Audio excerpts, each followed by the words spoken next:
আজ আমরা একটু ঝালকাঠির দিকে নজর দেব। কাঠালিয়ার একটা স্থানীয় খবর প্রতিবেদন নিয়ে কথা বলতে চাই। সেখানে ঈদে মিলাদুন্নবী সাল্লাল্লাহু আলাইহি সাল্লাম উপলক্ষে বেশ বড় একটা আয়োজন হয়েছে কায়দাবাদ হাফিজুর রহমান তাফিজুল কোরআন মাদ্রাসায়।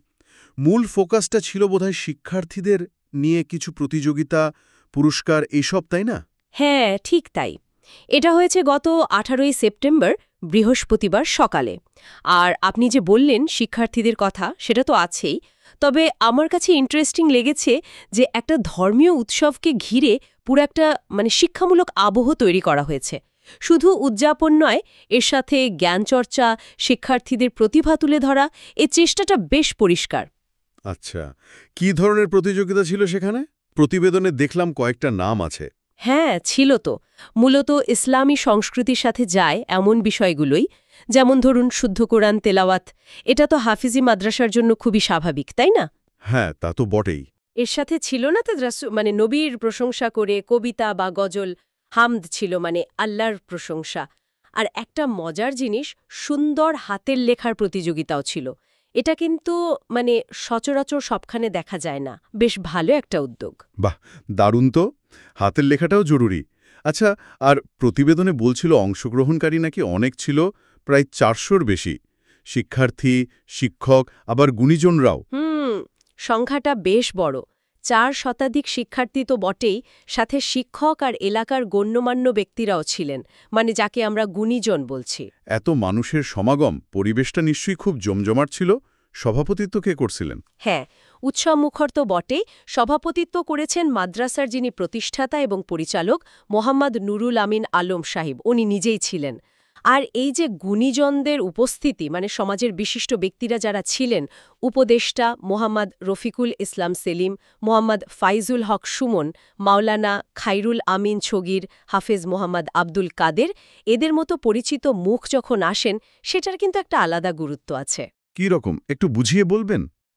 এটা তো শুধু অনুষ্ঠানের শোভা বাড়ায় না, এটা এক ধরনের সামাজিক স্বীকৃতিও দেয় মাদ্রাসার কাজকে। আর শিক্ষার্থীদের কাছেও একটা মেসেজ যায় যে তারা যা করছে সেটা সমাজ গমন দিচ্ছে, গুরুত্ব দিচ্ছে। এটা একটা ইন্সপিরেশনও বটে, বুঝলেন? আচ্ছা আচ্ছা, তার মানে আয়োজনটা শুধু মাদ্রাসার ভেতরে বা শিক্ষার্থীদের মধ্যে সীমাবদ্ধ ছিল না, পুরো কমিউনিটিকেই একরকম যুক্ত করার চেষ্টা করা হয়েছে। আর অনুষ্ঠানের মূল আকর্ষণ অবশ্যই পুরস্কার বিতরণী, ঠিক? হ্যাঁ হ্যাঁ, সেটাই। বিভিন্ন প্রতিযোগিতায় যারা ভালো করেছে, বিজয়ী হয়েছে, তাদের পুরস্কৃত করা হয়েছে। কিন্তু এর সাথে আর একটা ভালো দিক হল, শুধু ছাত্রদের নয়, উপস্থিত শিক্ষক এবং গুণীজনদেরও সম্মাননা স্মারক দেওয়া হয়েছে। ও, এটাও ছিল। এটা তো বেশ ভালো একটা ব্যাপার। অবশ্যই, কারণ দেখুন, এর মাধ্যমে কিন্তু শুধু ছাত্রের কৃতিত্বকে আমরা বাহবা দিচ্ছি না। যারা এই শিক্ষার পরিবেশটা তৈরি করছেন, সেই শিক্ষকদের অবদান, সমাজের মুরব্বী বা গুণীজনদের উৎসাহ, সবকিছুকেই সম্মান জানানো হচ্ছে। এটা পুরো কমিউনিটির জন্য একটা পজিটিভ ভাইব তৈরি করে। ঠিক। তার মানে ঈদে মিলাদুন্নবীর মতো একটা ধর্মীয় উপলক্ষকে কেন্দ্র করে শিক্ষা, সংস্কৃতি আর সামাজিক মেলবন্ধনের একটা সুন্দর প্ল্যাটফর্ম তৈরি করা হয়েছে। পুরস্কার আর সম্মাননার মাধ্যমে সবাইকে উৎসাহিত করা হচ্ছে। একদম তাই। এই যে ধর্মীয় একটা উপলক্ষ আর তার সাথে শিক্ষামূলক দিকগুলোর সমন্বয়, এটা এই ধরনের স্থানীয় আয়োজনের একটা বিশেষত্ব বলা যায়। যখন একই অনুষ্ঠানে কুরআন তিলাওয়াত থেকে শুরু করে সুন্দর হাতের লেখার মতো বিষয় গুরুত্ব পায়, তখন বোঝা যায় যে ধর্মীয় শিক্ষার পাশাপাশি অন্য দক্ষতাগুলোকেও হয়তো সীমিত পরিসরে হলেও জায়গা দেওয়ার চেষ্টা চলছে। তাহলে যদি সংক্ষেপে বলি, ঝালকাঠির এই মাদ্রাসার আয়োজনটা শুধু ধর্মীয় আচার পালনের মধ্যে আটকে থাকেনি, বরং এটা একটা শিক্ষামূলক আর সাংস্কৃতিক মিলনমেলায় পরিণত হয়েছিল। প্রতিযোগিতা, পুরস্কার, সম্মাননা এসবের মাধ্যমে শিক্ষার্থী, শিক্ষক, স্থানীয় সমাজ সবাইকে যুক্ত করা হয়েছে। বেশ গোছানো এবং একটা ইতিবাচক উদ্যোগ মনে হচ্ছে। হ্যাঁ, নিঃসন্দেহে। তবে সবশেষে একটা প্রশ্ন বা ভাবনা কিন্তু মনে আসছে। বলুন।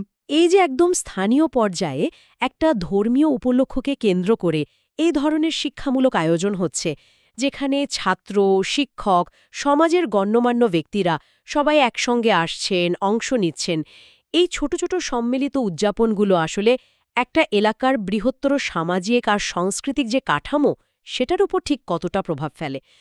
আন্তঃপ্রজন্মের মধ্যে যে একটা সংযোগ তৈরি হয়, জ্ঞানের আদান-প্রদান হয়, সামাজিক বন্ধনটা দৃঢ় হয়। এই প্রক্রিয়াতে এই আয়োজনগুলোর ভূমিকাটা ঠিক কী? এটা নিয়ে কিন্তু আরও ভাবা যেতে পারে।